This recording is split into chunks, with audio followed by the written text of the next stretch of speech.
Now the Philistines gathered their forces for war and assembled at Soko, in Judah.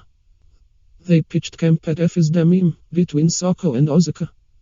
Saul and the Israelites assembled and camped in the valley of Elah, and drew up their battle line, to meet the Philistines. The Philistines occupied one hill, and the Israelites another, with the valley between them. A champion named Goliath, who was from Gath, came out of the Philistine camp. His height was 6 cubits and a span. He had a bronze helmet on his head, and wore a coat of scale armor of bronze, weighing 5,000 shekels on his legs. He wore bronze greaves, and a bronze javelin was slung on his back. His spear shaft was like a weaver's rod, and its iron point weighed 600 shekels. His shield bearer went ahead of him.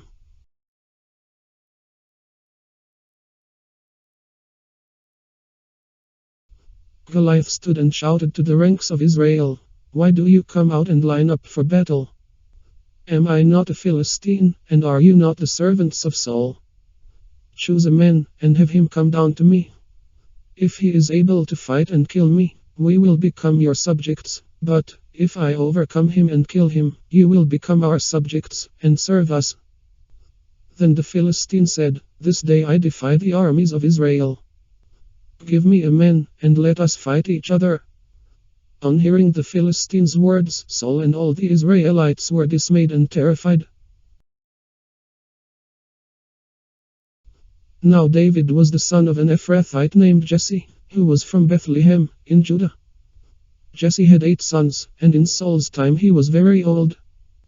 Jesse's 3 oldest sons had followed Saul to the war.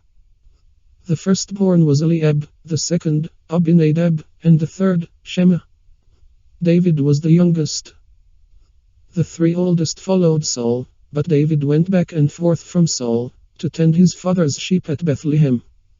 For 40 days, the Philistine came forward every morning and evening, and took his stand.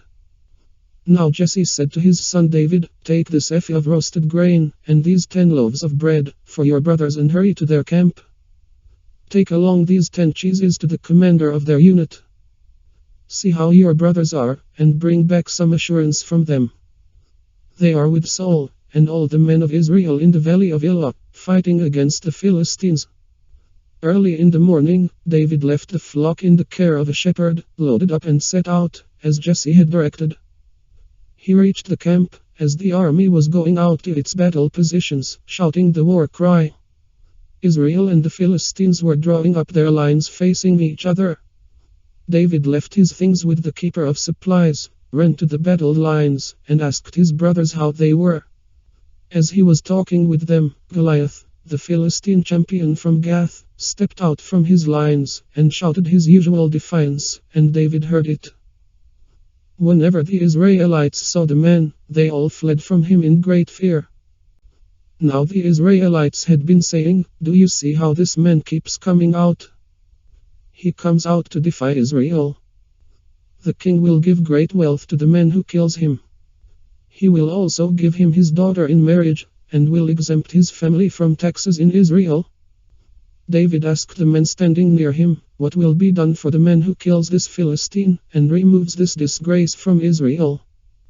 Who is this uncircumcised Philistine, that he should defy the armies of the living God?" They repeated to him what they had been saying, and told him, "This is what will be done for the man who kills him." When Eliab, David's oldest brother, heard him speaking with the men, he burned with anger at him and asked, "Why have you come down here? And with whom did you leave those few sheep in the wilderness? I know how conceited you are, and how wicked your heart is. You came down only to watch the battle. Now what have I done?" said David. "Can't I even speak?" He then turned away to someone else, and brought up the same matter, and the men answered him as before. What David said was overheard, and reported to Saul, and Saul sent for him. David said to Saul, "Let no one lose heart on account of this Philistine. Your servant will go and fight him." Saul replied, "You are not able to go out against this Philistine and fight him. You are only a young man, and he has been a warrior from his youth." But David said to Saul, "Your servant has been keeping his father's sheep. When a lion, or a bear, came and carried off a sheep from the flock, I went after it, struck it, and rescued the sheep from its mouth. When it turned on me, I seized it by its hair, struck it, and killed it. Your servant has killed both the lion and the bear. This uncircumcised Philistine will be like one of them, because he has defied the armies of the living God. The Lord who rescued me from the paw of the lion and the paw of the bear will rescue me from the hand of this Philistine. Saul said to David, Go, and the Lord be with you. Then Saul dressed David in his own tunic. He put a coat of armor on him, and a bronze helmet on his head. David fastened on his sword over the tunic, and tried walking around, because he was not used to them. I cannot go in these, he said to Saul, because I am not used to them. So he took them off. Then, he took his staff in his hand, chose 5 smooth stones from the stream, put them in the pouch of his shepherd's bag and, with his sling in his hand, approached the Philistine. Meanwhile, the Philistine, with his shield-bearer in front of him, kept coming closer to David. He looked David over, and saw that he was little more than a boy, glowing with health, and handsome, and he despised him. He said to David, Am I a dog, that you come at me with sticks? And the Philistine cursed David by his gods. Come here, he said, and I'll give your flesh to the birds and the wild animals. David said to the Philistine, You come against me with sword and spear and javelin, but I come against you, in the name of the Lord Almighty, the God of the armies of Israel, whom you have defied. This day the Lord will deliver you into my hands, and I'll strike you down, and cut off your head. This very day, I will give the carcasses of the Philistine army to the birds and the wild animals, and the whole world will know that there is a God in Israel.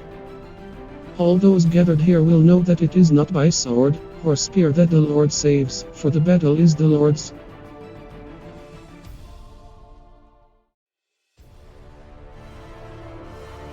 As the Philistine moved closer to attack him, David ran quickly toward the battle line to meet him. Reaching into his bag and taking out a stone, he slung it and struck the Philistine on the forehead. The stone sank into his forehead, and he fell face down on the ground.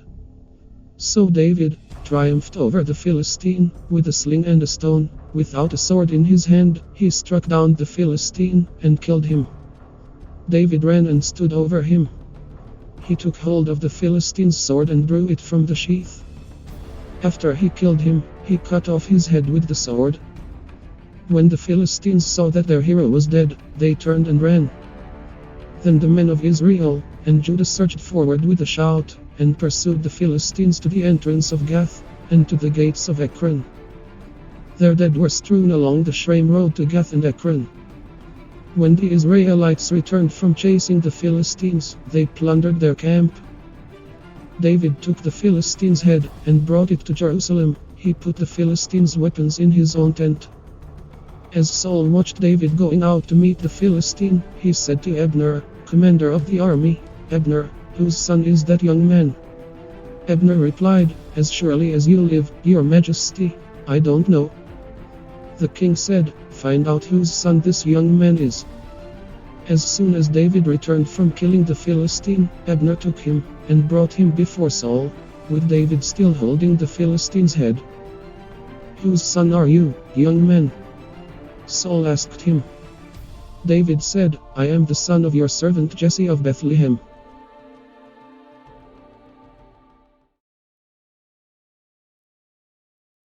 Hebrews 11:33 says, By faith these people overthrew kingdoms. When we are tried, it seems like an eternity, but remember God makes it bearable and doable. Jesus was tried for 40 days, and at the end, angels ministered to him. When David left his sheep, he left the flock in the care of a shepherd. This is crucial fact to know. The Lord always has his person on the job. Trials at times change our attitude. Let's make sure that we have forgiveness in our hearts. When giants slander our Lord, we need to allow God to develop holy indignation, as David did. He didn't allow the enemy's voice or vain imagination to remain. He rebuked it like we are encouraged in 2 Corinthians 10:5. We also need to exhort one another daily, while it is called today, lest any of us be hardened through the deceitfulness of sin. When using the armor of God, use the armor He provides for you, not someone else's. You'll need wisdom from God, like David did. He refused Saul's armor humbly, and he chose a method that he was trained by the Lord, while tending sheep. Never give your armor to another like Saul did. He, in a sense, gave his birthright away to a man with faith, like Esau did to Jacob.